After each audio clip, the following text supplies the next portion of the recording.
Good evening, everyone. Good evening, good evening, good evening.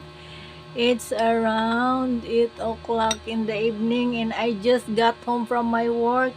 Flex ko lang itong ulam kong opo. Oh my gosh! Ganun na kamahal ngayon ang bilihin. Buti pa mga bilihin, mahal. Ako walang nagmamahal. Ano yon? Hindi nga, no kidding. Grabe na talaga ang mahal ng mga, ano no. Ayan no, upo lang ha, 50 pesos.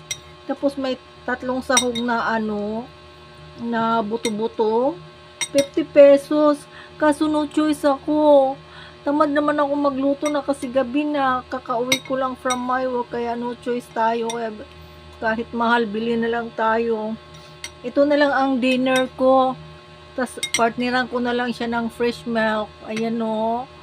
So, okay na to. Malagyan lang ng laman yung tiyan ko.